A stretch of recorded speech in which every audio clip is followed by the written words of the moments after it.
Good morning and welcome back to Joni Come Lately. Before I get into sharing with you some of the comments that I received from last week's video and newsletter, I want to say welcome to anybody who maybe was sent this video from a friend who is a follower and joining me for the first time. I kind of just want to give you a highlight of what I'm trying to do here. I am sort of, I guess, documenting my self-publishing journey and for my book, The Secondaries. And so what I'm doing here is building a platform of followers, of fans, and hoping that what I say will resonate. Because I cannot share about the book because it is currently going to be in developmental editing, and anything can change in that phase. So what I've done, or what I've established here, is I've actually just talked about the themes, the core themes that run through the book. It could have been something that I was feeling. It was, belonging. That was last week's theme. It could have been, second chances. Any of these things on my previous videos are all about what sort of themes run through the book and the main character. And then I kind of pair it up with something personal for my own. And typically it is about myself. Publishing journey. So anyway, I just wanted to say welcome, and I hope you will continue to follow me. So I want to acknowledge a couple of comments. There were actually 3 comments, and these were really great comments. When I receive them, it takes me back to being a kid in a toy store. I mean, that's how excited I get about receiving comments about, your experiences and what the video or the newsletter help you to remember about, that particular theme. So anyway, one reminded me that belonging is not about where you start. It is about choosing to stay and keep growing. And I love that. Another took me through every stage of life, from their middle school hall days to their brand new job of this person's life, and also reminded me that the older we get, the less we need any sort of group to validate who we are. And a third reminded me that it was always better to put yourself out there, because if you don't, will you always wonder what could have been? I know that I would have been that way if I'd never decided to take Cindy up on doing my self-publishing journey. So all three examples of what belonging really looks like in real life. So now this week, I want to talk about faith. And I want to go ahead and put a disclaimer here, because one of the things I've said all along is that I'm not an expert in anything, okay? This is based totally on my own experience, on my writing, on my book, on the character of my book.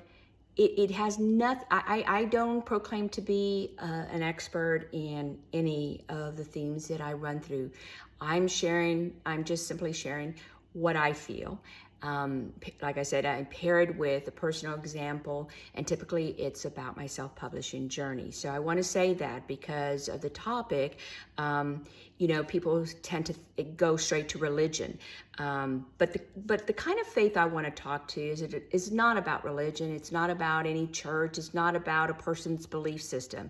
It has everything to do with what happens when you decide to put yourself out there and trust that if it's meant to be, it will.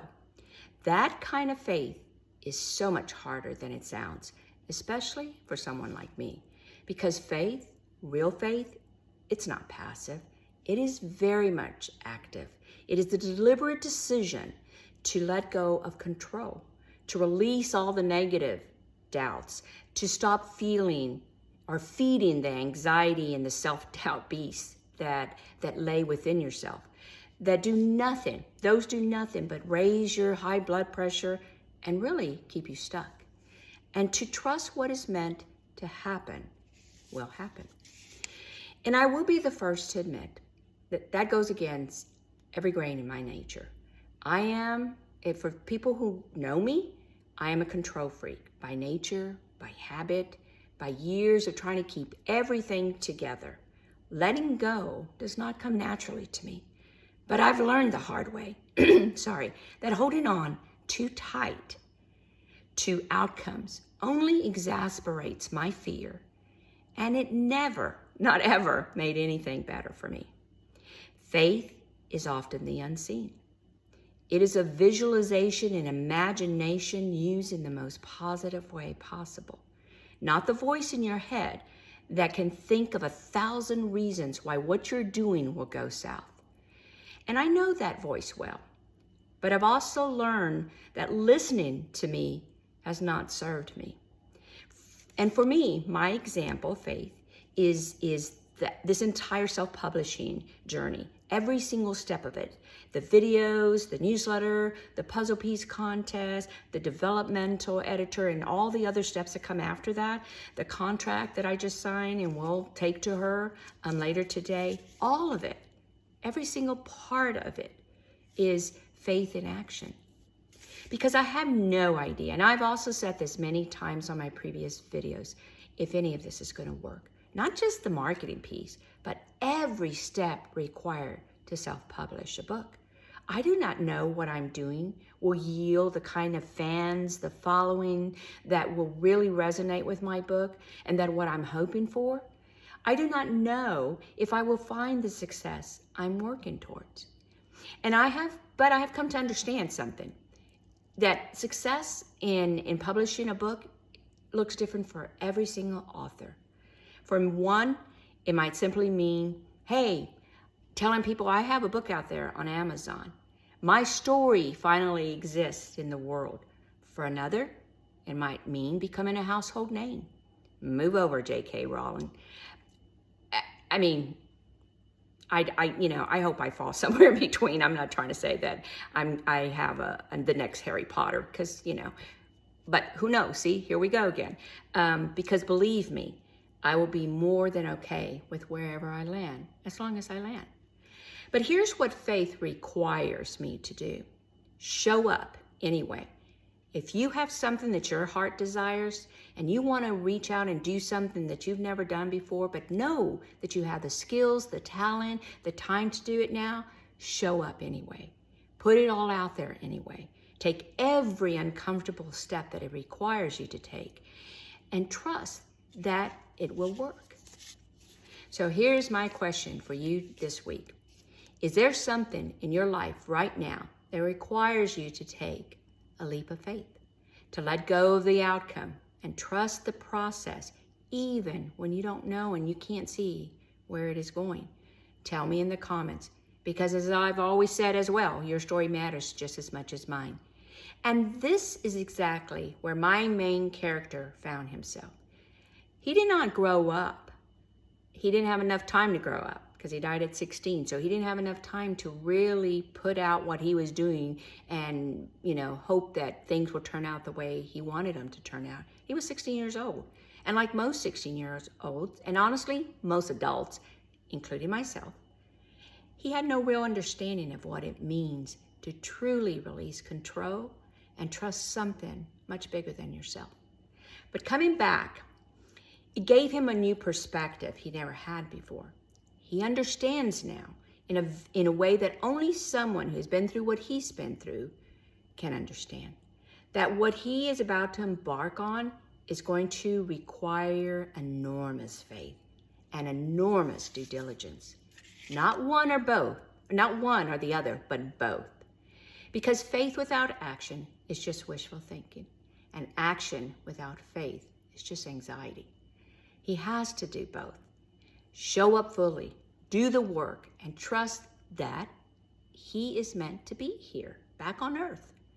If he truly belongs in his new life, it will reveal itself in time. I wrote that knowing exactly how that feels, because that is where I was when I was writing it, and that is where I am right now, doing the work and trusting the rest. Before I go, I want to say this Wednesday, July 15, is a double whammy for me. Of course, my newsletter 7 will post on Wednesday at 10 a.m., but my second puzzle piece will also post on Wednesday. And that will drop both on Substack, TikTok, and Instagram. And typically what you'll see is the clue through a note on Substack. It's not going to be in the newsletter.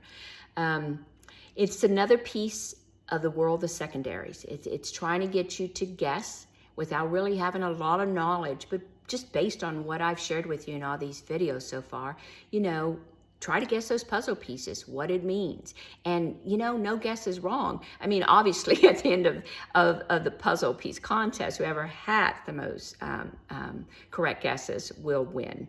But if you have not yet dropped your answer on puzzle piece 1, head over to either JoniComeLaley_author at Instagram or Joni Ray Books on TikTok, or find it in my Substack notes, and come back for Wednesday for piece 2. Link is in the bio.